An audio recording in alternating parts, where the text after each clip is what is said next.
Oke, baik. Assalamualaikum warahmatullahi wabarakatuh. Mungkin saya langsung saja karena sudah ada 7 partisipan. Iya, iya. Terima kasih Bu Nur Wahida, Ibu Muli, Ibu Irma, Ibu Kacuang, karena Bu Nur Samsina, Bu Fatma, dengan Ibu Gita, dengan Ibu Nurmi. Lama baru ketemu lagi.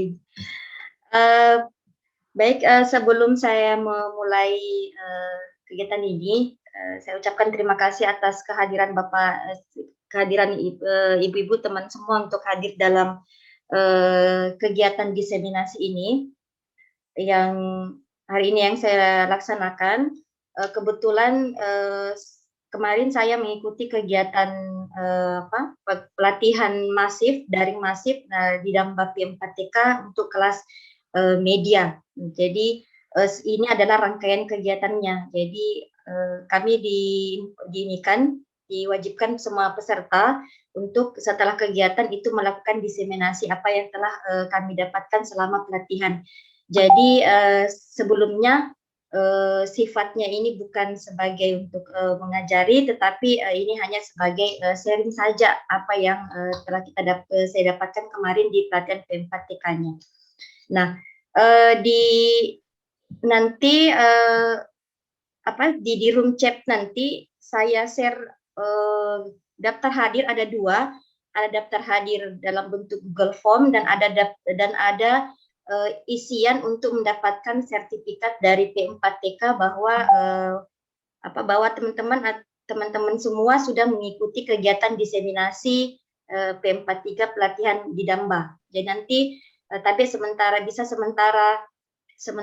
kegiatan kita bisa mengisi daftar hadir yang Google Form dengan link untuk mendapatkan sertifikat dari Didamba. Jadi nanti saya kirimkan sambil tunggu dulu teman yang lain, sudah ada 9 partisipan. Saya kirimkan dulu.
Baik, selamat bergabung Ibu Fatma.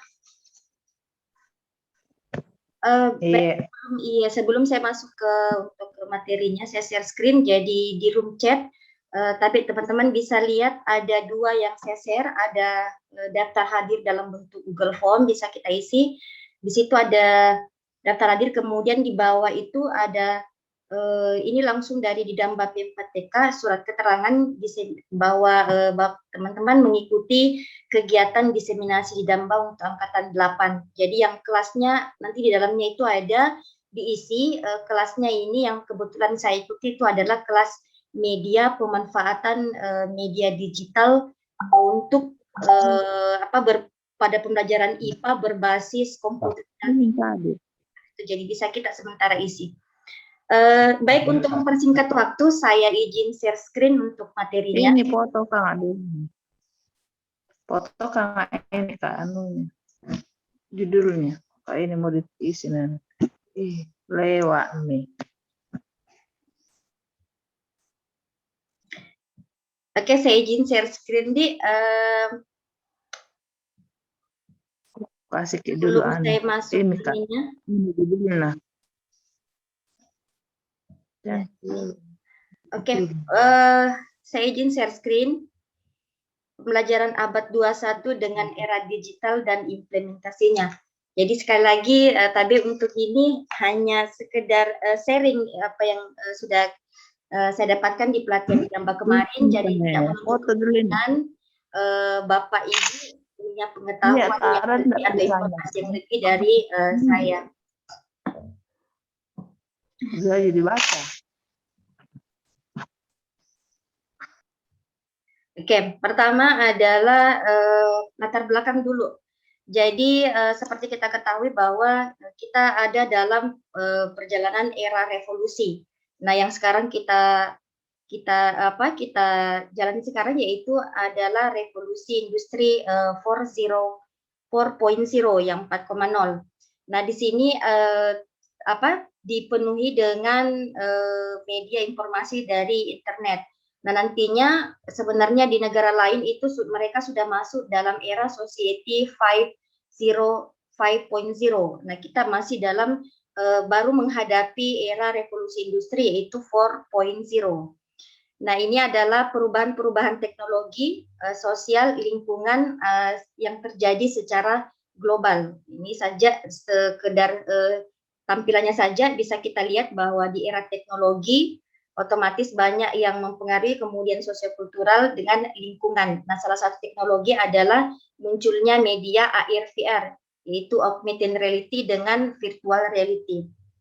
Kemudian untuk di negara lain ternyata mereka di Jepang sudah masuk dalam era society 5.0, sedangkan untuk di Eropa itu sama seperti masih di daerah di Asia yaitu masih dalam industri 4.0. Dan di mana bisa didapatkan ini semua itu bermula dari sekolah. Nah, di Jepang tadi ini sudah masuk dalam era society 5.0.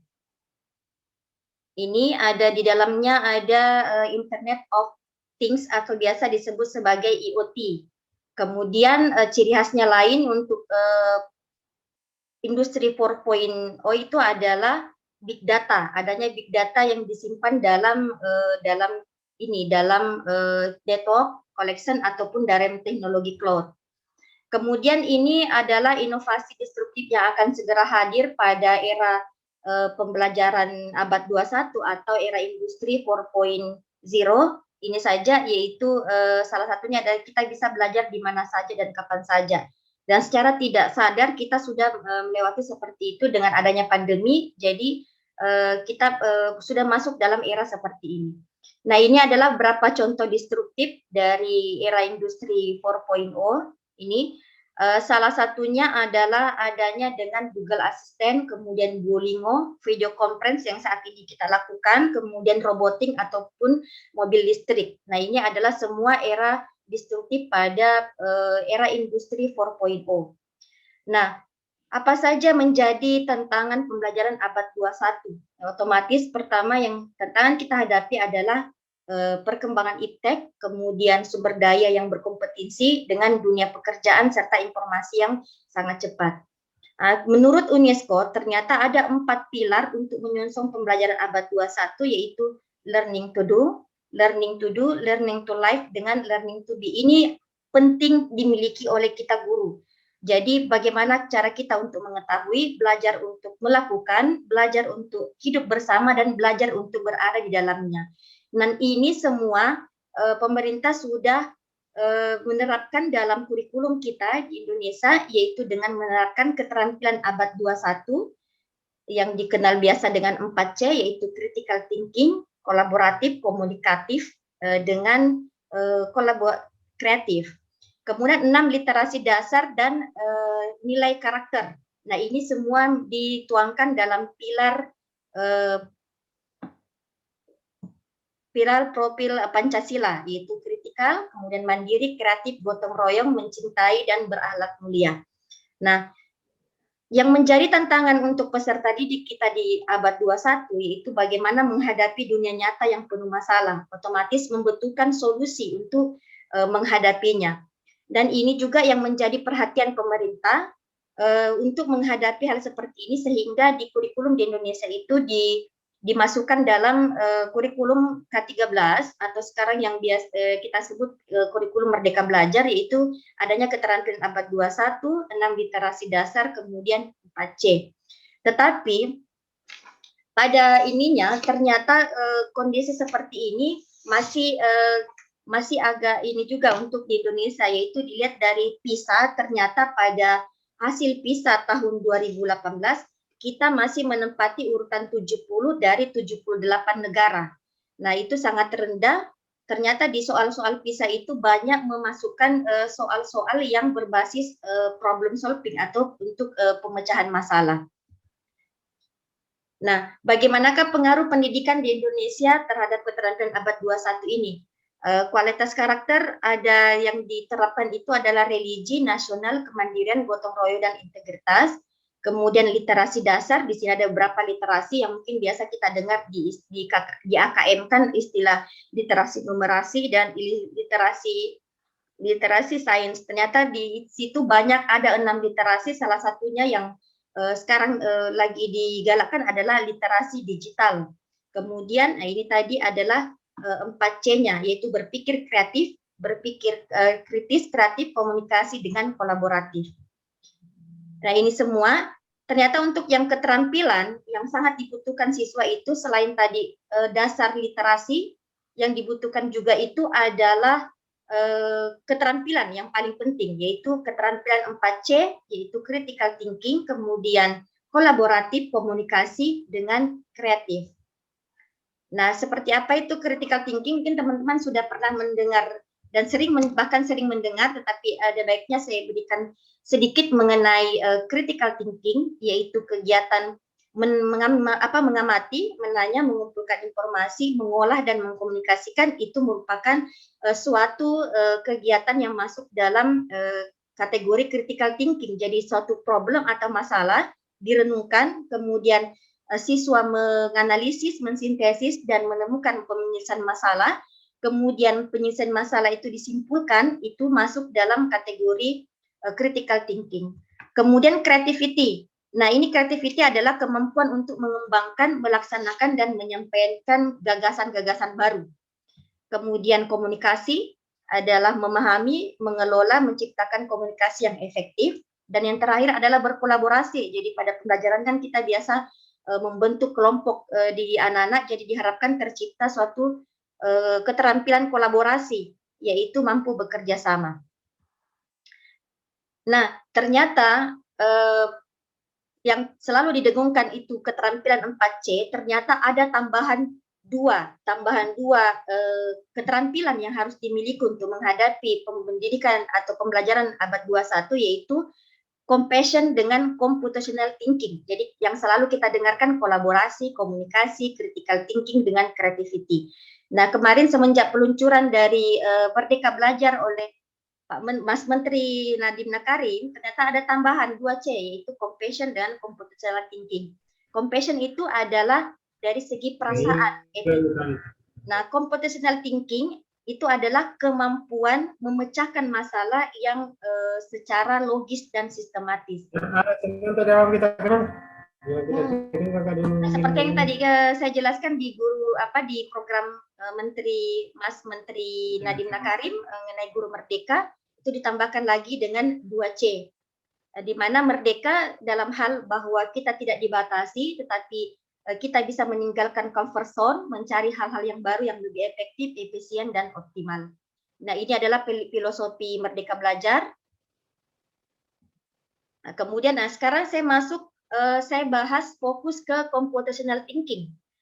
Computational thinking itu sendiri adalah proses berpikir yang diperlukan untuk mempromosikan masalah dengan solusinya. Ini menurut Janet Wing. Sebenarnya computational thinking ini sudah lama didengungkan, hanya saja kita di Indonesia itu kita hanya masih menerapkan 4C, tetapi sudah pelan-pelan diterapkan C yang kedua, yaitu computational thinking dengan compassion. Dasar daripada computational thinking itu sendiri, nah ini saya tampilkan gambar. Ini adalah gambar otak. Ternyata di dalam otak kita itu tidak dia tidak terpisahkan seperti bagian-bagian yang kecil, tetapi dia sangat kompleks. Ini adalah ciptaan Tuhan yang luar biasa, menciptakan otak manusia, di mana di bagian sini ada otak kanan, otak kiri, kemudian ada otak bagian untuk berpikir kreatif, ada otak untuk menyelesaikan masalah, ada untuk bernalar. Nah, jadi otak kita diumpamakan seperti CPU. Hanya saja otak kita manusia itu dia lebih kompleks. Oleh sebab itu, kenapa kita diharapkan kita bisa berpikir secara komputasional atau berpikir secara komputasi. Nah, berpikir komputasi ini sebenarnya guru juga dituntut untuk bisa mengembangkan berpikir komputasi. Karena ini sebenarnya kita bisa terapkan berpikir komputasi itu baik di lingkungan keluarga ataupun di lingkungan lain, tetapi kita guru diharapkan bahwa kita bisa menerapkan berpikir komputasi itu di dalam pembelajaran yang nantinya akan kelihatan atau tergambar dari langkah-langkah pembelajaran atau model pembelajaran yang akan kita laksanakan di kelas.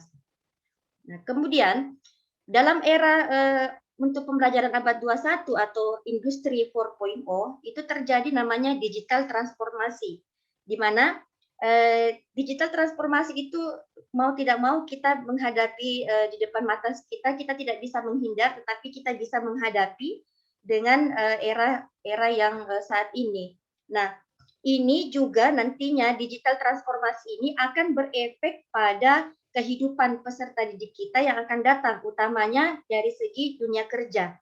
Jadi tugas guru kita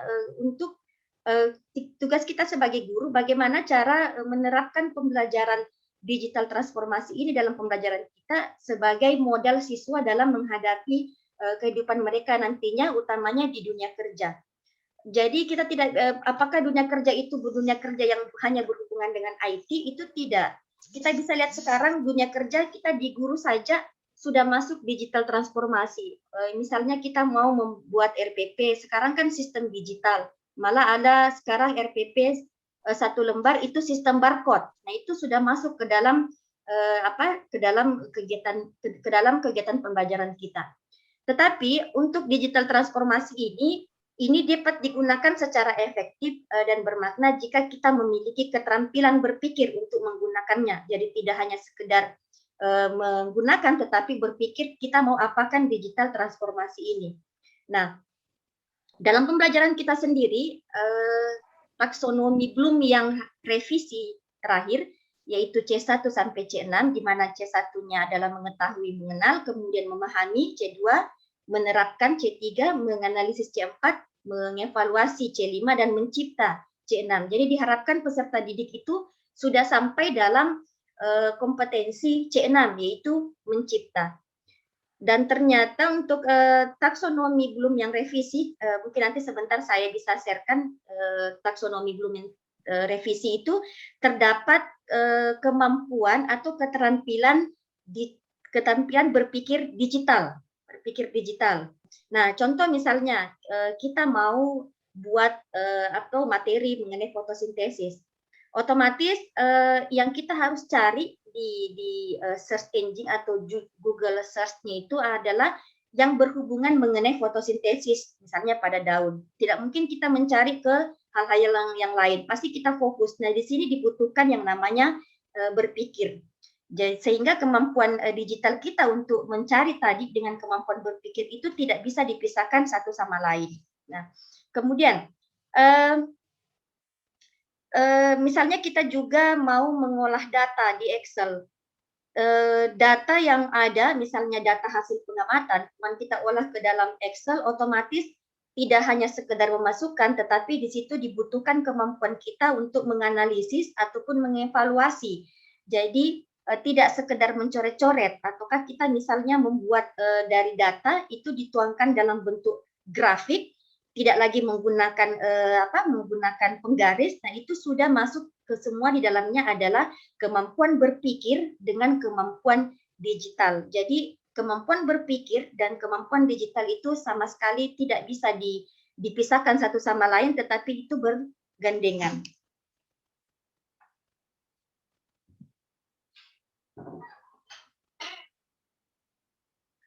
Nah, untuk masih melanjut dalam ini untuk digital transformasi, bahwa kita juga bisa menerapkan tadi kalau misalnya siswa mencari melalui Google Search Engine itu kan bisa sudah masuk dalam kemampuan berpikir kognitif, bisa di C3, yaitu kemampuan untuk menganalisis, kemudian dia mencari yang sesuai, dia mengevaluasi, kemudian misalnya kita tugaskan siswa setelah praktikum ditugaskan untuk membuat video storytelling.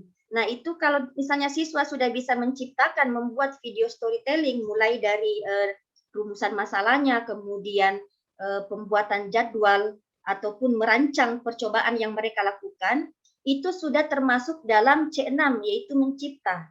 Seperti itu. Nah, ini juga otomatis kalau dia menggunakan tugasnya dengan video storytelling, otomatis dia kan gunakan teknologi digital. Jadi ini sejalan lagi antara kemampuan berpikir kognitifnya yang C1 sampai C6 dengan kemampuan digital transformasinya. Nah, masih mengenai pembelajaran abad 21, ciri-cirinya ada 4, yaitu informasi, komputasi, otomasi, dan komunikasi. Nah, untuk di informasi, model pembelajaran yang bisa kita arahkan ke anak-anak, utamanya kita pembelajaran sains, yaitu pembelajaran yang diarahkan untuk anak-anak mencari tahu. Jadi kita bukan lagi pembelajaran yang model kita yang memberi tahu, tetapi diharapkan anak-anak yang mencari tahu informasinya. Kita hanya memberikan stimulus berupa video ataupun berupa fenomena-fenomena melalui video ataupun gambar. Kemudian yang kedua yaitu komputasi. Nah, komputasi itu ini akan lebih cepat siswa untuk berpikir jika mereka menggunakan komputasi. Contoh misalnya ada soal. Anak-anak kan kalau kita berikan soal atau kita diberikan soal, kita langsung membuka materi itu melalui HP, melalui Google. Jadi kalau kita gunakan sistem komputasi, maka masalah yang diberikan itu akan lebih cepat mendapatkan solusinya. Nah, diharapkan pada kegiatan ini, pada pembelajaran abad 21, jadi anak-anak tidak hanya sekedar menanya, tetapi diharapkan anak-anak itu bisa menyelesaikan masalah atau menjawab dari rumusan masalah yang dia kemukakan. Kemudian otomasi. Nah, ini adalah menjangkau segala pekerjaan yang rutin, di mana siswa itu diharapkan dia berpikir kritis. Jadi di sini pembelajaran ini diarahkan bahwa anak-anak itu melatih berpikir analitis, bukan misalnya berpikir kritis itu bukan dari guru, tetapi diarahkan bahwa nantinya anak-anak yang bisa membuat keputusan. Jadi anak-anak diharapkan atau diarahkan untuk bisa mengambil kesimpulan. Kemudian komunikasi. Nah, komunikasi ini otomatis pembelajaran ini sangat penting untuk komunikasi sehingga terjadi kerjasama dan kolaborasi di dalamnya. Ini adalah ciri-ciri pembelajaran abad 21. Nah, apakah keterampilan yang kita butuhkan pembelajaran abad 21 ini? Biasanya kan kita dengungkan keterampilan di pembelajaran abad 21 itu adalah 4C, critical thinking, kolaboratif, komunikatif, dan creativity. Ternyata setelah berkembangnya itu ada pembelajarannya itu menurut Trilling and Fadel 2009 bahwa pembelajaran itu untuk keterampilan abad 21 itu ada zona di sini yang dibutuhkan, ada 4, merah, kuning, biru, dengan hijau. Ini hanya sebagai penanda saja, yaitu pertama life and career skill. Jadi ini bisa dibahasakan bahwa kecakapan hidup dalam menyelesaikan masalah. Contoh kalau misalnya kita lihat soal-soal PISA terakhir, soal PISA 2018, itu biasa kalau kita lihat kebanyakan soal itu yang diberikan adalah soal-soal mengenai problem atau masalah. Janganlah jauh-jauh kita soal seperti AKM juga itu diharapkan siswa yang soal itu adalah diberikan permasalahan. Jadi siswa diharapkan bagaimana bisa menerapkan berpikirnya untuk pemecahan masalah. Contoh misalnya pemecahan disajikan suatu data, kemudian data itu dipakai untuk menjawab permasalahan, misalnya permasalahan mengenai pemanasan global atau masalah mengenai lingkungan. Kemudian yang kedua, keterampilan yang kedua adalah learning and innovative skill. Ini di dalamnya 4C itu termasuk dalam sini, dan computational thinking atau berpikir komputasi termasuk di dalam sini, learning and innovative skill. Kemudian yang ketiga adalah informasi media dan teknologi skill. Di sini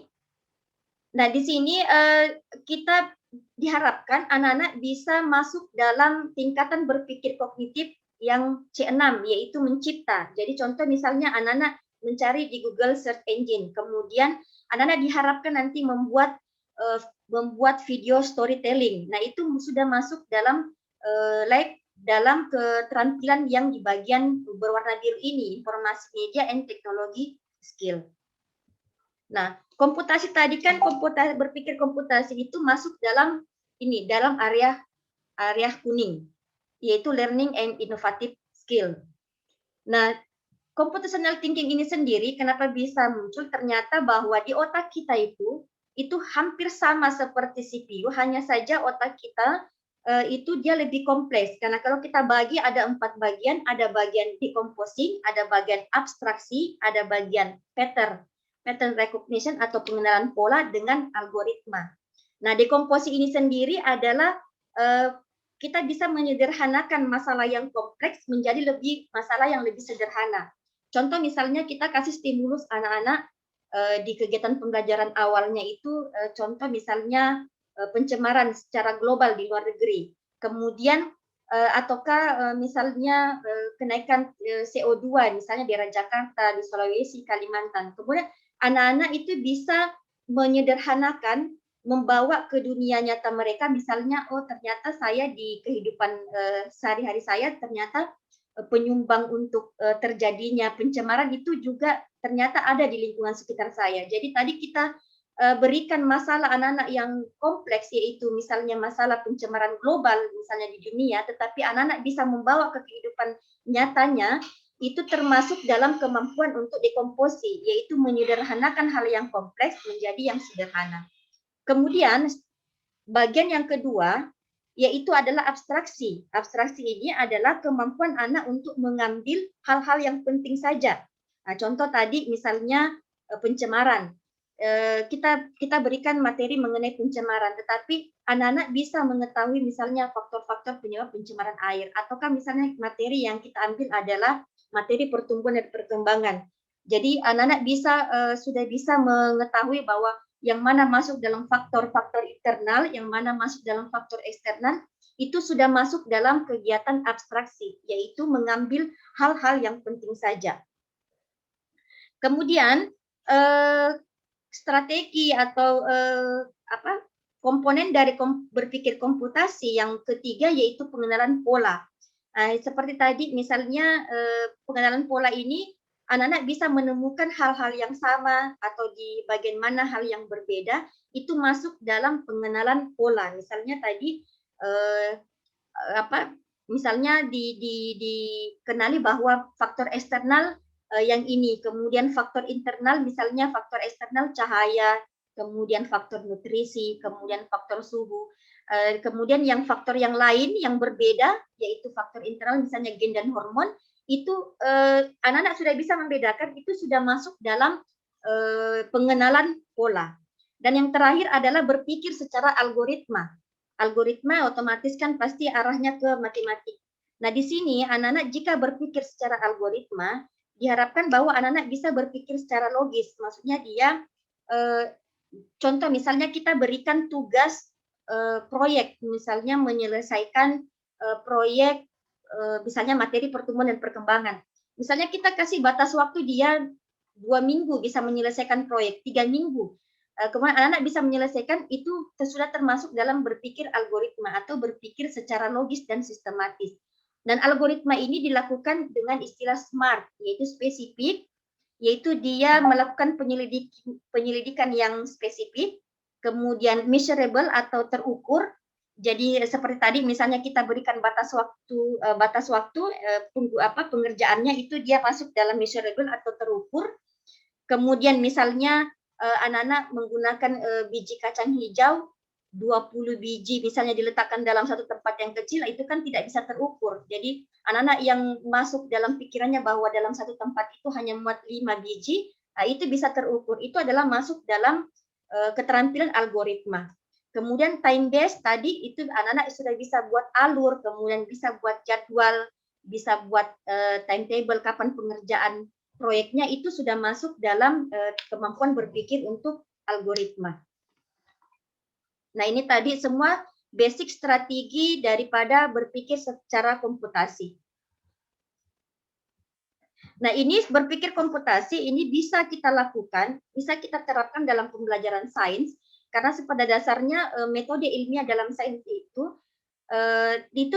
pada dasarnya kalau kita perhatikan tadi empat strateginya itu sudah masuk dalam dalam metode ilmiah. Jadi seperti tadi abstraksi, kemudian dekomposisi, kemudian pengenalan pola, dan yang terakhir adalah algoritma. Itu kalau kita teliti lebih jauh, ternyata dalam metode ilmiah itu sudah terangkum di dalamnya. Sehingga berpikir komputasi ini, selalu kalau kita berpikir komputasi pasti mengarahnya ke informatika. Ternyata berpikir komputasi ini bisa diterapkan dalam kegiatan pembelajaran kita, utamanya pembelajaran sains.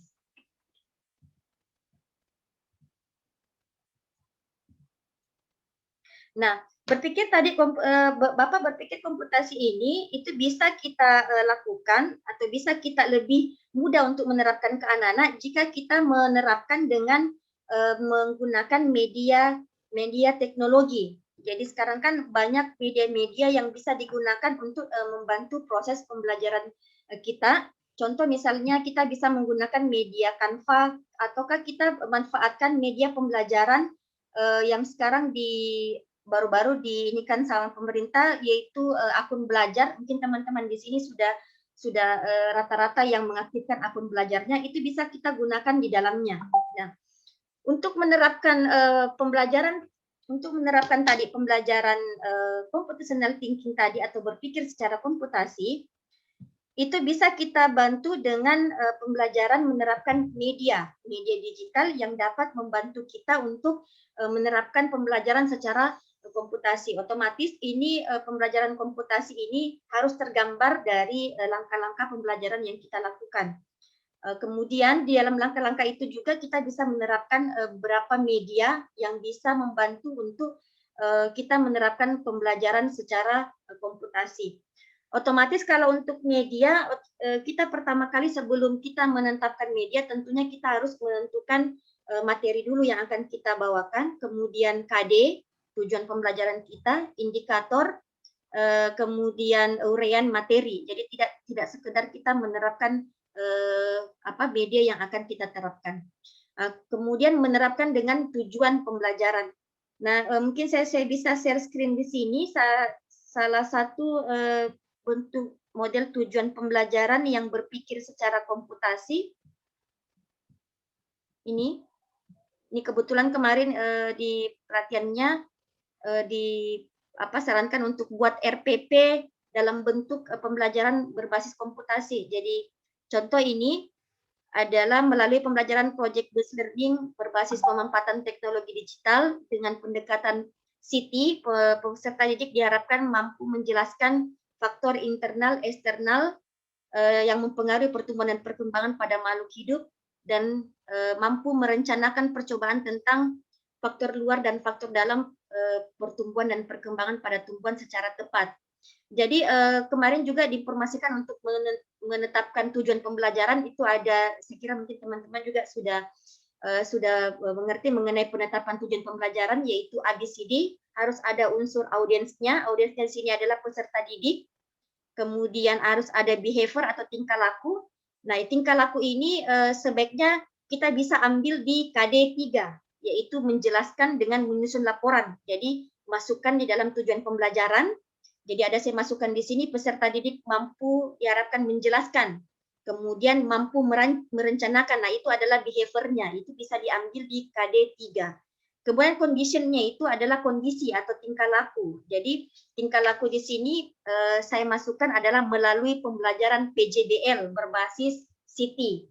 Kemudian ada degree. Degree itu berukur. Jadi terukurnya di sini adalah memasukkan secara tepat. Bisa juga dimasukkan secara tepat, secara sistematis, itu adalah untuk pengukuran degree. Jadi itu tadi syarat untuk pembuatan tujuan pembelajaran. Nah, media apakah yang bisa kita gunakan? Mungkin sini teman-teman sudah mengaktifkan akun pembelajarannya, belajar.id-nya, atau mungkin ada yang ditanyakan sebelum saya masuk ke penggunaan media. Kalau tidak ada, saya lanjut saja. Teman-teman sudah di sini sudah rata-rata mungkin sudah mengaktifkan akun belajar ID-nya, Di? Sudah? Belum. Belum. Kalau yang belum, Belum. kalau belum Fatma. Kalau saya juga belum. Iya, kalau saya sarankan ini sangat bagus sekali digunakan untuk pembelajaran. Bisa nanti diminta akun belajar.id-nya di operator Dapodiknya, mereka bisa kasih, jadi nanti kita bisa aktifkan. Apa kelebihannya? Ternyata di belajar.id itu kelebihannya kita bisa penyimpanan file itu unlimited. Nah, biasa kalau kita gunakan Google Drive-nya untuk akun yang biasa itu dia ada batasannya. Nah, untuk belajar ID itu unlimited sepanjang hidup, daripada nanti file kita rusak, misalnya kita simpan di laptop, kadang-kadang kan laptop bisa error, atau kita bisa simpan di eksternal, kadang juga bisa terserang virus, itu bisa hilang. Nah, kalau tidak bisa hilang, sebaiknya menyimpan datanya di bagian drive. Jadi saya kira mungkin teman-teman sudah biasa menggunakan drive di sini. Jadi untuk penyimpanannya, cara penyimpanannya kan saya lihatkan sedikit. Sini teman mungkin sudah ada yang biasa menggunakan. Jadi tinggal diklik saja drive. Jadi tadi caranya masuk adalah pertama masuk ke bagian Gmail setelah diaktifkan. Kemudian di sudut sini ada sudut titik 9. Ini ada aplikasi. Aplikasi yang bisa kita gunakan itu banyak fiturnya. Nah, di sini ada Gmail, ada Drive, ada Classroom, ada Slide dan sebagainya. Kemudian Google Meet, Site, dan yang lainnya. Ada juga podcast. Nah, bisa kalau ini sangat bagus digunakan untuk beberapa pembelajaran kita. Jadi kalau untuk yang Drive tadi, jadi caranya kalau menyimpan ya tinggal masuk ke sini saja, kemudian kita klik kanan. Dan kelihatan. Kita klik kanan, kita kita bikin folder baru. Misalnya kita mau bikin folder baru, kita memasukkan data kita, misalnya kayak gini. Saya mau bikin apa? Kita mau bikin folder baru. Tidak bisa penampilannya. Kita bisa masukkan data-data kita seperti saya sudah masukkan beberapa data dalam sini. Dan ini bisa kita share, tinggal klik kanan, kemudian get link. Jadi ini kita bisa share ke teman-teman, misalnya ada data atau ke siswa, ada file yang kita mau kasihkan, itu bisa kita langsung bisa di share ke anak-anak dengan kode linknya. Kemudian itu tadi mengenai penyimpanan drive. Nah, sekarang saya coba memberikan satu Google Classroom kan biasa digunakan, Google Doc. Kemudian di sini ada satu Jamboard. Ini bagus digunakan untuk guru yang matematika. Jadi kalau teman-teman yang punya pen tablet itu bagus sekali. Jadi kita misalnya sementara belajar menggunakan Google Meet dengan Zoom, jadi kita masuk saja ke Jamboard tadi. Kemudian kita bisa gunakan pen. Di samping ini ada tools-nya yang gambar pen, misalnya kita misalnya untuk ini di pelajaran matematika, misalnya mau menggambarkan kartesius, itu bisa langsung anak-anak. Jadi tidak perlu lagi kita menggunakan kalau misalnya susah untuk pembelajaran daringnya, misalnya kita gunakan seperti ini. Ataukah kalau misalnya kita pelajaran biologi, misalnya kita mau suruh anak-anak untuk menghitung rata-rata pertumbuhannya, kita bisa langsung menghitungkan sini. Cuma memang kalau kita pakai mouse itu agak ribet. Jadi kalau teman-teman mau gunakan Jamboard ini, itu bagus kalau menggunakan pen tablet. Nah, di sini juga anak-anak bisa memasukkan, misalnya kita memasukkan Oke, kalau misalnya anak-anak juga yang kita share, anak-anak bisa masukkan komennya itu bisa menggunakan sticky note. Jadi misalnya anak-anak gunakan misalnya mau menjawab langsung misalnya 3,2. Itu anak-anak bisa langsung mengirim seperti ini. Jadi sudah masuk ke dalam Jamboard kita seperti ini. Jadi ini sangat bagus untuk digunakan di guru matematika. Itu untuk Jamboardnya.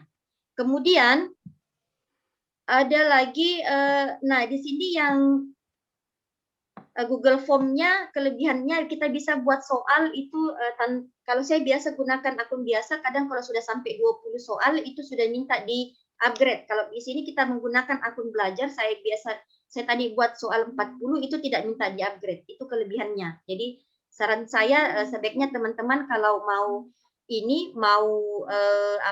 mengaktifkan akun belajarnya sebaiknya diaktifkan karena ini banyak sekali manfaatnya. Google Meet teman-teman juga mungkin sudah biasa kan kalau kita gunakan Google Meet, kalau biasa kita gunakan Google Meet itu kalau informasi kemarin di Google Master Trainer-nya bahwa pemakaian kuotanya itu sangat sedikit kalau kita menggunakan Google Meet sesama akun belajar.id. Ini yang Google Meet-nya. Nah, kemudian untuk pembelajaran tadi yang melatih computational thinking atau berpikir komputasi, itu bisa kita gunakan Google Site. Google Site ini adalah suatu tools di belajar.id yang bisa kita gunakan untuk membuat web interaktif. Nah, kalau sebenarnya web itu kan banyak kita bisa gunakan misalnya WordPress, cuman itu kan ada berbayar, dia posting domainnya, kemudian template-nya berbayar. Nah, untuk yang gratisannya kita bisa menggunakan Google Site. Tinggal diklik Google Site, nah, kemudian pilih blank, atau kamu pilih template bisa, tapi kalau misalnya teman-teman mau bikin sendiri, bisa digunakan pilih template blank. Nah, ini kita bisa gunakan untuk membuat web kita. Jadi kalau misalnya ada pembelajaran apa yang kita mau ini kan, itu bisa kita berikan gunakan Google Site di sini. Misalnya dia judul, tapi sebaiknya kalau di awal itu sebaiknya jangan langsung masuk ke judulnya, sebaiknya kita misalnya atau kita mau langsung masuk judul misalnya pertumbuhan dan perkembangan. Ini siapa tahu ada teman-teman yang menggunakan laptop, itu bagus sekali kalau bisa langsung menggunakan. Nah, ini bisa kita perkecil pakai di sini yang di atas, tulisnya yang di atas ini. Nah, ini kita bisa warnai, berubah warna itu pakai ini bisa masukkan media, bisa masukkan gambar kita dalam sini. Kemudian ini kita bisa publish di dalamnya ke anak-anak. Nah, ini ada berapa? Kemudian di sini kita bisa lakukan penambahan, misalnya ini untuk kelas, ini judulnya dia adalah kelas, misalnya dia kelas 12. Nah, kemudian untuk ini bisa kita tambahkan di bagian sini itu misalnya dia materi apa. Misalnya kita mau tambahkan dia materi space, misalnya materi kelas 12. Maaf Ibu, iya. Di screen-nya cuman LKPD yang terlihat. Oh, enggak kelihatan ya? Iya. Saya stop sharing dulu.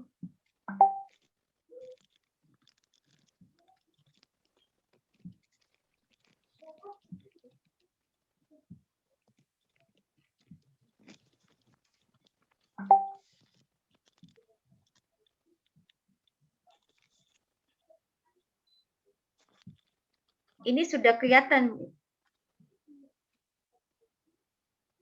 Sudah kelihatan ya? Untitled page. Page. Jadi yang tadi tidak kelihatan di yang mulai dari anunya, yang dari akun dari akun belajarnya. Tidak. Tidak kelihatan. Saya tidak. Tidak. Oh, tidak kelihatan. Kelihatan. Saya ulang lagi di PP tadi yang kelihatan. Oh iya, tadi saya maaf karena ternyata tidak kelihatan. Iya, kalau mau berpindah ternyata harus Kelihatan itu saya di sini RPP-nya. RPP. Oh iya. Iya, sudah terlihat Ibu Anti. Iya. Kita masuk ke akun belajar.id yang sudah kita aktifkan. Tampilannya seperti ini. Kemudian di sini kita klik ada tanda 9 titik sebelah sini. Kita informasikan nih kalau kelihatan, kalau saya tidak lihat ini. Kemudian di sini ada beberapa fitur yang Sudah kita bisa. Sudah kelihatan? Sudah terlihat. Oh sudah. Ini Sudah iya. terlihat. Oh iya. Ini ada drive. Mungkin kita sudah biasa dengar kalau drive penyimpanan. Penyimpanan ini untuk akun belajar.id itu penyimpanannya dia unlimited. Jadi kalau kita gunakan akun biasa ada terbatas berapa giga penyimpanan. Kalau ini drive untuk belajar.id itu dia unlimited. Jadi daripada kita menyimpan file kita di flash disk yang kemudian bisa terserang virus ataupun di laptop yang biasa kadang virus ataupun hang, mending kita simpan di drive. Di drive sini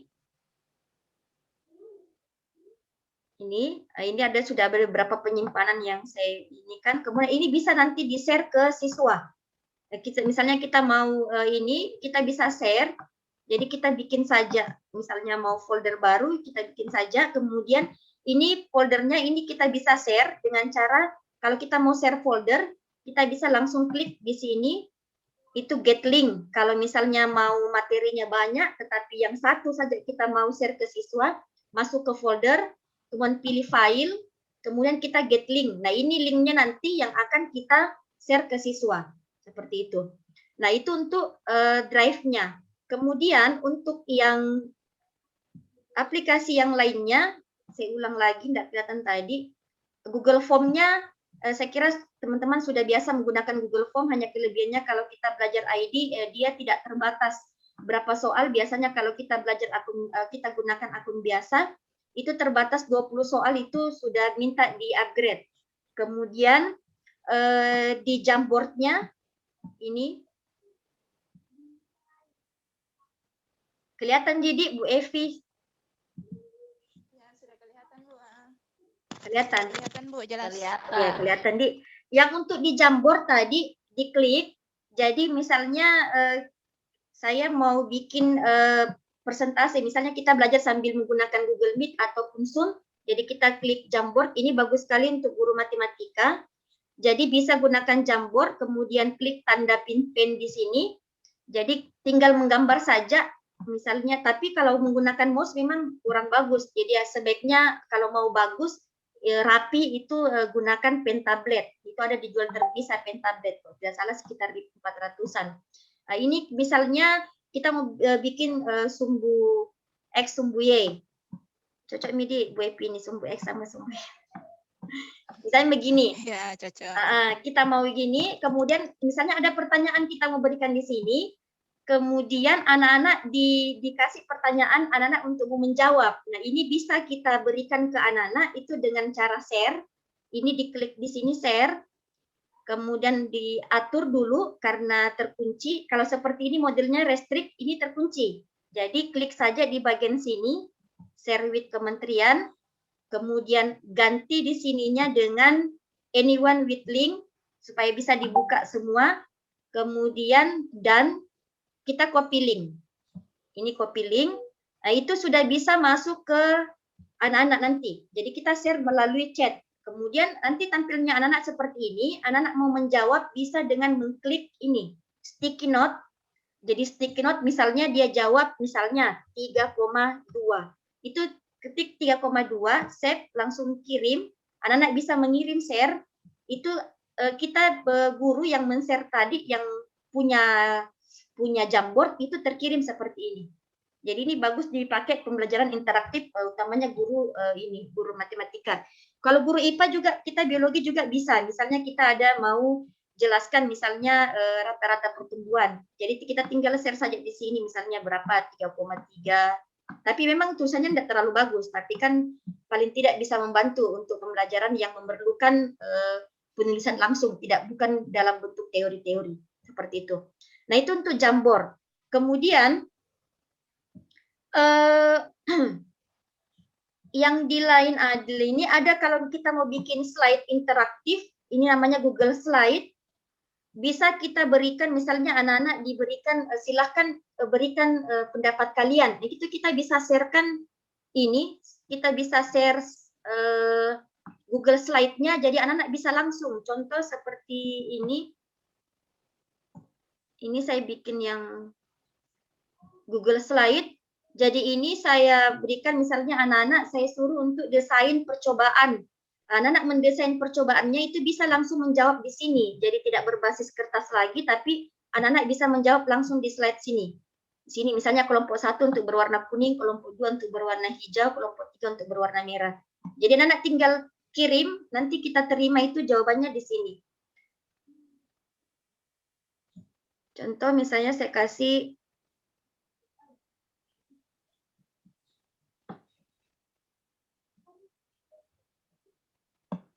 ini. Kalau misalnya kita mau share, sila kita bikin. Kita mau share, caranya klik tadi di sini, kemudian lihat ininya. Kalau sudah restrict, ini berarti masih terkunci. Jadi kita klik itu, kemudian munculkan anyone with link, kemudian kita bisa copy link. Nah ini yang nanti kita copy link, itu bisa kita masukkan ke dalam, contoh saya berikan masuk ke dalam room chat-nya.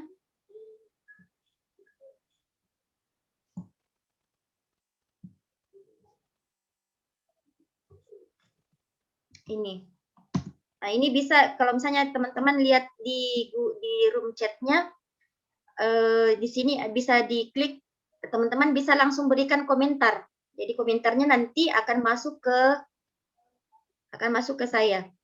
Nah, jadi kalau misalnya ada yang tidak kelihatan, bisa kita langsung buka ininya karena kalau saya share screen tidak kelihatan chat-nya. Kemudian, oke yang tadi. Nah ini, itu adalah Google Slide, ini bisa kita pakai sebagai kolaboratif. Jadi untuk menimbulkan lagi keterampilan untuk berkolaborasi, itu bisa kita gunakan Google Slide-nya. Kemudian, nah untuk bikin web, itu bisa kita gunakan di Google Site yang ini. Jadi tadi itu adalah Google Slide, yang ini adalah Google Site. Ini bagus digunakan untuk membuat web. Sampai. Tapi Ibu Epi kelihatan jadi? Ibu Fatma kan? Ya Bu, aman, kelihatan. Aman, iya. Jadi ini Google, iya. Tadi itu yang ini kita kirim ke Japri, ke DM, ke direct message. Oh, direct message. Yang tadi.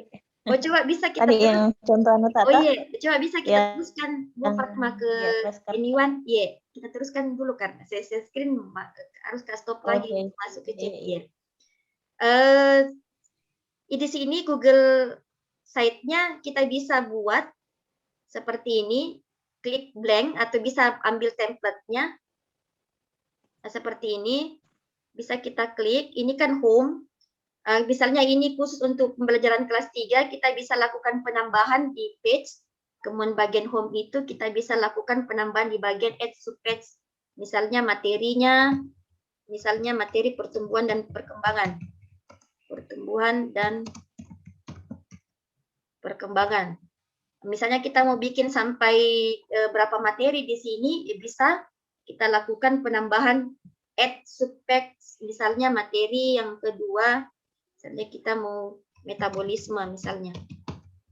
Nah, ini kita bisa buat sampai berapa di bagian sini. Jadi itu anak-anak nanti tinggal melihat saja materi apa, misalnya materi apa yang akan diklik materi pertumbuhan perkembangan. Seperti itu. Nah, di sini kita buat judulnya seperti ini. Di sini kita bisa sematkan beberapa link. Nah, yang untuk jadinya saja yang kemarin sudah saya buat kemarin. Ini yang untuk jadinya, mungkin bisa kita lihat.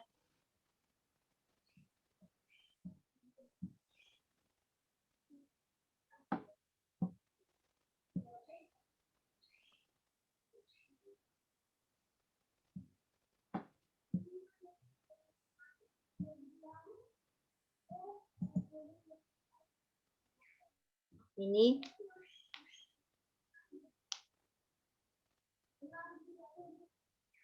Nah, ini tampilan webnya yang sudah saya bikin melalui Google Site. Jadi kalau kita web sebenarnya bisa digunakan di banyak aplikasi. WordPress jadi bisa, hanya saja kalau kita gunakan WordPress dia berbayar hosting domain dengan template. Nah, kalau kita gunakan Google Site itu dia gratis, kita hanya masuk ke dalam Google Site, kita bisa bikin webnya, tampilannya saya share, mungkin teman-teman bisa lihat di dalamnya seperti apa.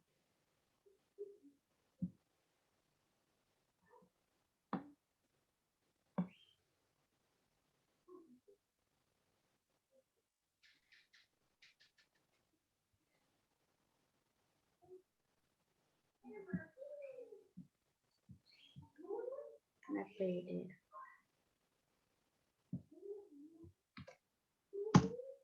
Nah, yang ada saya share di grup di chat. Jadi tapi mungkin bisa kita lihat di situ untuk tampilannya, untuk buat webnya itu seperti apa. Begini tampilannya untuk previewnya. Jadi kita bisa kasih kata di depan dulu. Jadi jangan sebaiknya. Tapi kalau mau gunakan langsung judul tidak masalah. Tapi saya gunakan seperti ini untuk menarik dulu. Kemudian baru masuk ke materinya. Ini adalah judulnya. Kemudian ini saya kasih sematkan video animasi sedikit. Di sini yang saya buat dari video ketemu lagi dengan Ibu Anti di mata pelajaran biologi. Nanti mungkin bisa diputar. Kemudian di sini kita bisa berikan langkah-langkah. Jadi sesuai dengan langkah-langkah pembelajaran. Seperti ini, masuk ke bagian presensi. Kemudian ada di sini tes awal. Ini presensi saya linkkan dengan Google Form. Kemudian untuk tes awalnya saya linkkan juga dengan Google Form. Jadi kita mau lihat dulu kemampuan anak-anak seperti apa. Jadi kita buat tes awalnya dulu. Kemudian, nah di bagian sini itu saya berikan stimulus berupa gambar dengan cerita. Nah disinilah tadi kalau kita lihat dari strategi berpikir komputasi, di sini sudah tercermin adalah kegiatan abstraksinya. Yaitu kita bisa anak-anak membaca ini secara global, kemudian anak-anak bisa melakukan hal-hal mencari hal yang penting atau yang sesuai, kemudian dia menyederhanakan yang kompleks menjadi sederhana, itu masuk dalam kegiatan untuk stimulusnya. Kemudian di sini saya masukkan di stimulus ini saya berikan dongeng tentang si Jack kacang panjang, kemudian kita berikan pertanyaan mendasar sehingga pertanyaan itu tidak terlalu melebar untuk masuk ke arah rumusan masalah. Jadi saya masukkan anak-anak memberikan komentar terhadap ini, itu di pojok ingin aku tahu, jadi saya klik, itu langsung terhubung dengan Padlet. Oh iya, Padlet. Oke, untuk Padlet ini sendiri, ini bagus sekali digunakan untuk pembelajaran kolaboratif. Jadi sama seperti mading. Jadi anak-anak bisa mencoret-coret di mading, kalau di Padlet ini anak-anak bisa mencoret secara digital. Jadi caranya klik saja ini, tanda tambah. Tapi Bu Fatma kelihatan jadi Padletnya.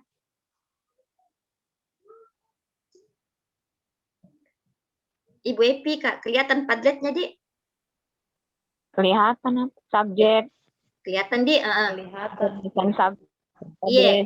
Jadi misalnya kita mau tadi komentar, jadi kita bisa berikan anak-anak perintah, berikan komentar kalian, berikan komentar. Jadi anak-anak bisa memberikan komentarnya di sini, misalnya ini apa ketik, kemudian mereka publish.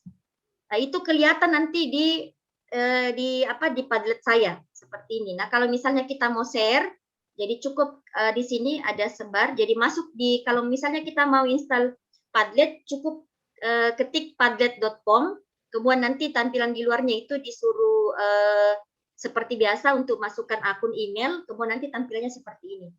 Nah, untuk pengaturannya kita bisa lakukan pengaturan di bagian sini, ini supaya bisa disebar. Kemudian ini bisa kita salin tautan, jadi mungkin teman-teman nanti saya bisa berikan di ruang chatnya tampilan Padletnya. Nah, itu tampilan Padlet. Itu bagus sekali kalau misalnya kita melakukan pembelajaran, misalnya anak-anak diberikan pembelajaran project. Jadi anak-anak bisa memberikan waktu jadwal pembuatan proyeknya, misalnya pembuat materi pertumbuhan dan perkembangan, itu anak-anak bisa masukkan di sini kapan dia mau dia bikin rencana percobaannya, seperti itu. Itu untuk tablet.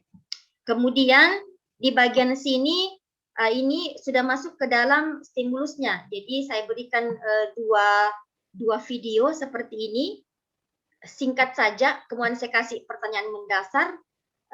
Kemudian anak-anak nanti menjawab dari pertanyaan mendasar itu masuk di bagian pojok. Aku ingin tahu ini nanti juga terhubung di Padlet, tapi Padlet yang lain. Kemudian di sini bisa kita berikan ketik tadi apa itu sel, jadi tinggal diklik saja apa itu sel, kemudian sejarah penemuan sel. Nah, kemudian ini juga video ini, video pembelajaran ini bisa kita gunakan. Assalamualaikum warahmatullahi wabarakatuh. Bisa kita gunakan menggunakan Camtasia, bisa kita gunakan Filmora, tapi saya gunakan Canva. Jadi kalau kita mau gunakan Canva, ini saya gunakan Canva. Nanti saya kasih lihat, saya stop dulu baru saya lihatkan. Ini saya buat video, bisa ketemu lagi dengan Ibu Anti di mata pelajaran biologi. 5. Dia teruskan sifat. Dan penelitian ini dikembangkan oleh Anton Hewan yang menemukan. Ini video saya buat di Canva, jadi bisa memunculkan juga rekaman muka kita, jadi tidak perlu lagi menggunakan Camtasia. Sebenarnya bisa gunakan Camtasia, bisa gunakan Filmora pakai green screen, tapi lebih ini untuk Canva itu karena dia punya slide yang tampilannya menarik. Nah, seperti kan biasa kalau anak-anak kalau tampilan menarik itu dia biasa lebih mau untuk melihatnya kok tampilannya. Kemudian ini kegiatannya, kemudian saya linkkan di Google Form rancangan produknya. Kemudian ini salah satu yang bisa untuk melatih kemampuannya juga anak-anak itu menggunakan virtual lab. Virtual lab yang bisa kita gunakan itu adalah Pet Colorado. Jadi kita tinggal masuk ke Pet Colorado, kemudian ini Pet Colorado. Masuk saja di bagian sini Pet Colorado, kemudian ada tampilan di depan. Nanti kita tinggal cari materi apa yang kita mau masukkan dalam virtual reality-nya. Jadi ada masuk seperti ini. Biasanya minta akun dulu dimasukkan, kemudian kita pilih apakah mau pilih fisika, kimia, matematika, sains atau biologi. Jadi matematika juga ada di sini. Kita masuk ke bagian biologi. Nah, kita cari, misalnya kita mau cari mengenai apa. Tadi itu yang saya masukkan adalah percobaan mengenai osmosis. Jadi sini kita cari semua. Nanti carinya itu bisa ini di bagian browse. Kemudian kita cari materi apa yang kita mau masukkan di virtual reality-nya. Nah, kebetulan yang saya masukkan adalah solid diffusi. Yang ini yang saya ambil. Jadi caranya kita klik.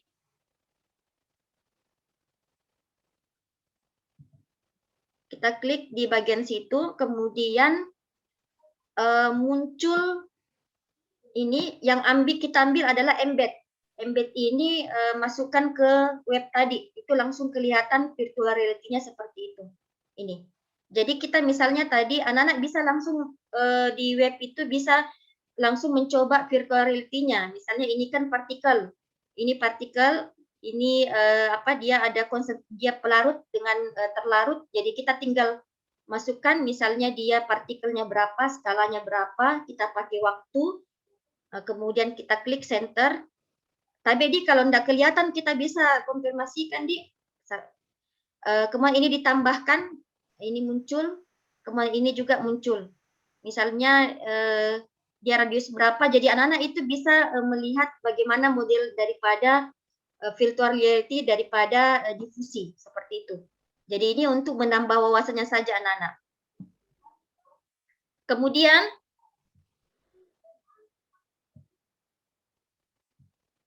di bagian ininya, ini tadi di bagian virtual reality, kemudian percobaan. Ini saya masukkan sini. LKPD ini saya hubungkan dengan Google Drive, kemudian catat pengamatan itu saya hubungkan dengan Google Slide. Jadi anak-anak bisa mencatat pengamatannya melalui Google Slide-nya. Kalau ini percobaannya, kemudian sebagai untuk mengukur kemampuan anak-anak, tadi kan kita berikan tes awal, sekarang saya kasih tes post test, tes akhir untuk mengukur kemampuannya itu, ini saya hubungkan dengan Google Form. Kemudian terakhir anak-anak saya kasih games. Ini adalah gamesnya yang terhubung dengan games Word World namanya.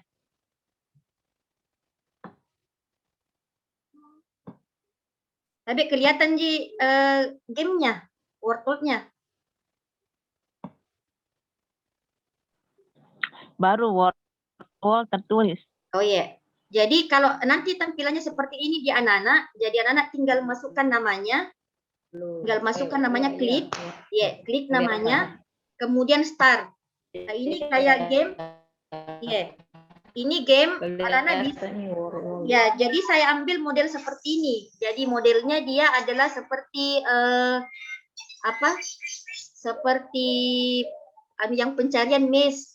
Jadi ini ada pertanyaannya, organel sel yang hanya ada di tumbuhan adalah, jadi yang target ini dia anak-anak yang berwarna merah, kemudian dia misalnya dia kasih gini, dia pilih retikulum endoplasma, ini kan salah, jadi kelihatan kalau salah, seperti itu.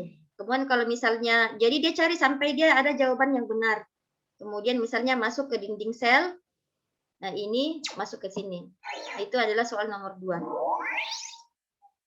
Jadi itu menarik untuk ininya anak-anak. Itu namanya Word World. Jadi kalau teman-teman misalnya mau install, ini namanya wordworld.net. Jadi tinggal masukkan saja ID-nya, kemudian pilih beberapa game di dalamnya. Tampilannya seperti ini.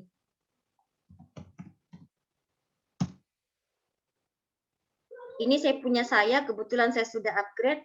Ini kalau mau masuk tinggal create activity. Kemudian kita pilih yang mana kita mau modelnya.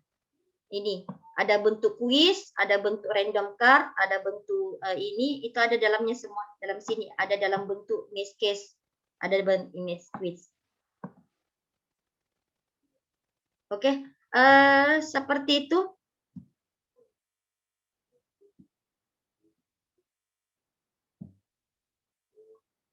Oke, baik, seperti itu yang tadi ininya. Siapa tahu ada pertanyaan dari teman-teman, bisa kita sharing. Di sini mungkin ada Pak Mus, ada Bu Nur Samsina, ada Bu Irma, ada Bu Muli. Atau saya terlalu cepat menjelaskan, mungkin bisa kita saling sharing. Ibu Evi mungkin ada yang ditanyakan, Ibu Fatma. Yang tadi saya share yang Google Slide-nya sudah kita lihat bisa terbuka karena biasa itu tidak terbuka kalau ininya. Tidak dipublish.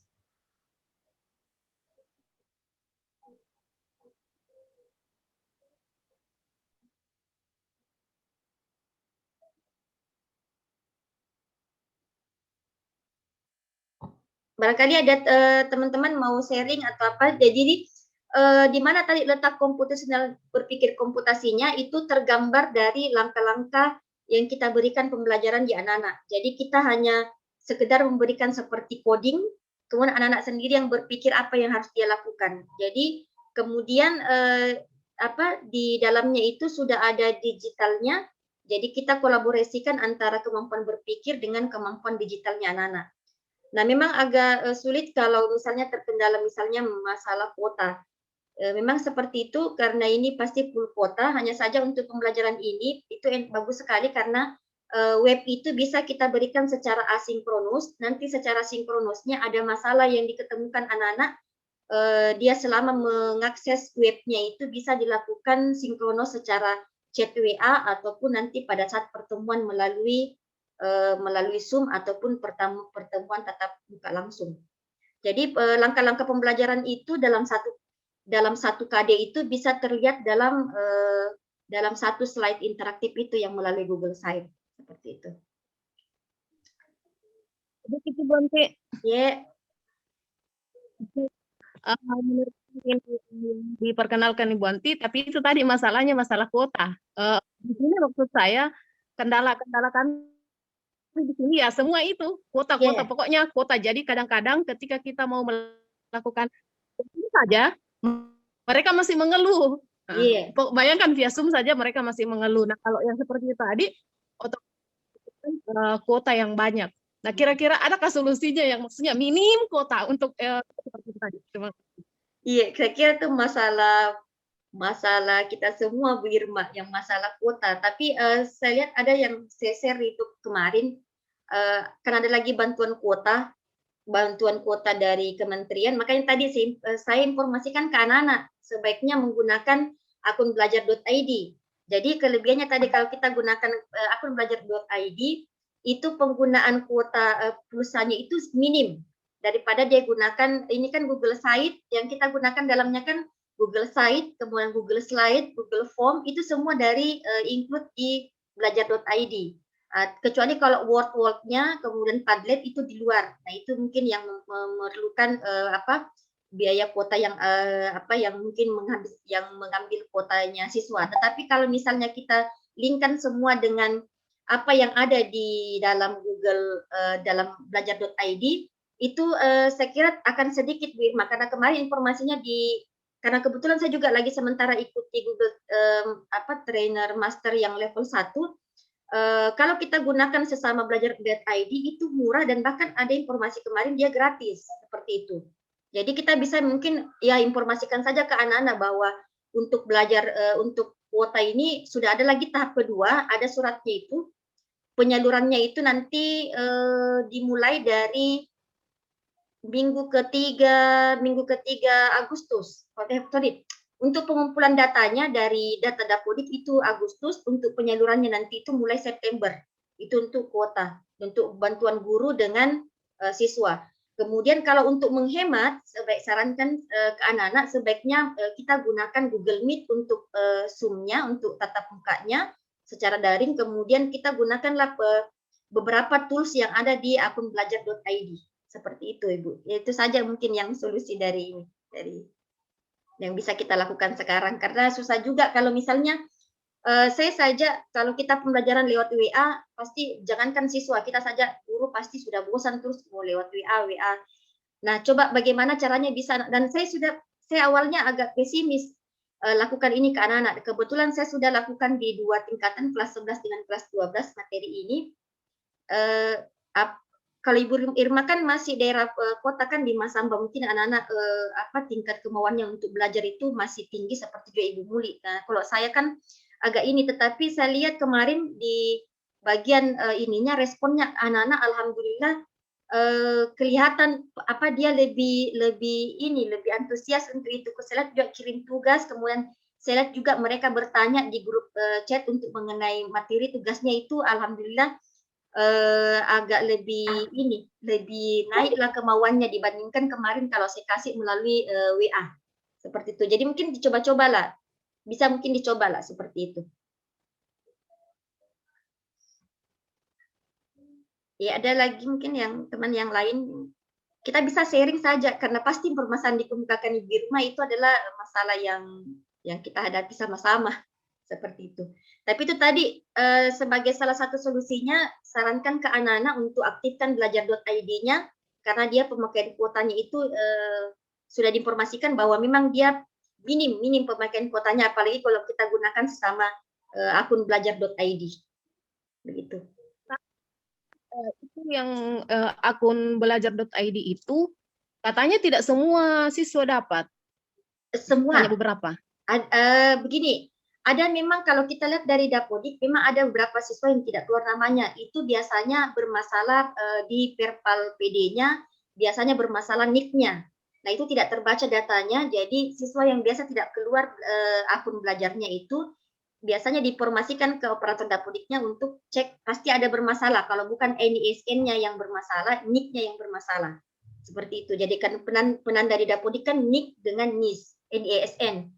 Jadi kalau ada memang berapa data anak yang tidak dapatkan, pasti bermasalah masalah Dapodiknya. Kalau misalnya masalah Dapodiknya sudah clear, kemudian tarik data lagi operator, itu akan keluar lagi akun belajarnya. Saya sudah dapat seperti kemarin, kasus kemarin satu seperti itu, tidak ada belajarnya, ternyata NIK-nya yang bermasalah di Dukcapil, dia belum update NIK-nya, setelah diperbaiki di Perpal PD, kemudian saya penarikan kembali, ternyata sudah muncul lagi akun belajarnya. Seperti itu Ibu Ir. Jadi konfirmasi ke operator Dapodiknya untuk lihat ininya, misalnya ada anak-anak yang tidak dapat akun belajar, pasti bermasalah itu di masalah perval PD-nya. Datanya ada pasti yang bermasalah antara NISN atau NIK-nya.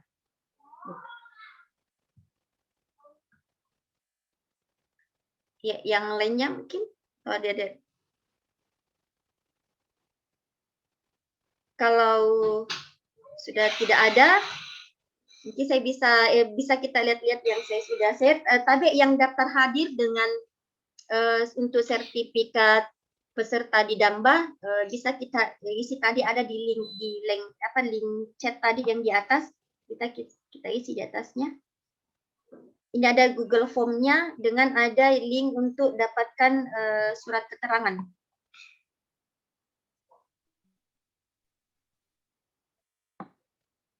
Ini tapi saya kasih ini sebelum saya akhiri, saya klinikan lagi kembali ini daftar hadirnya. Kemudian untuk sertifikat Dambanya,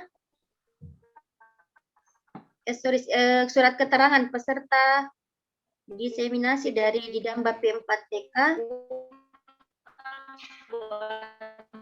Ya, putus-putus Bupat. Bupat mah putus-putus tadi. Ya, ini dia linknya. Putus-putus Bupat mah suara tak. Ya.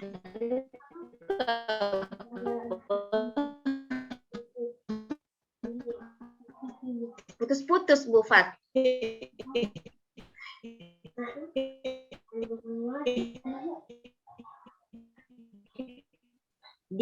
Mungkin bisa kita chat Bu Fatma. Putus-putus saya enggak terlalu jelas mendengar di sini.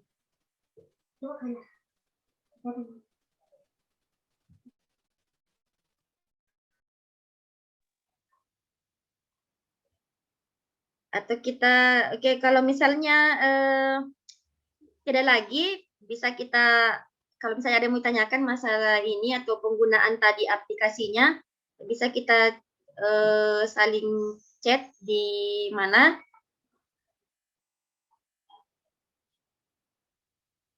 Oke, untuk tidak ada lagi pertanyaan, Di? Tidak ada, Mi? Ibu Fatma? Kalau tidak ada, baik saya tutup saja. Saya akhiri saja. Terima kasih teman-teman sudah meluangkan waktunya untuk mengikuti kegiatan diseminasi di Damba yang P4TK kelas media. Kalau misalnya ada mau ditanyakan mengenai tadi penggunaan beberapa media, bisa kita saling sharing melalui chat. Oke, terima kasih. Assalamualaikum warahmatullahi wabarakatuh. Waalaikumsalam warahmatullahi wabarakatuh.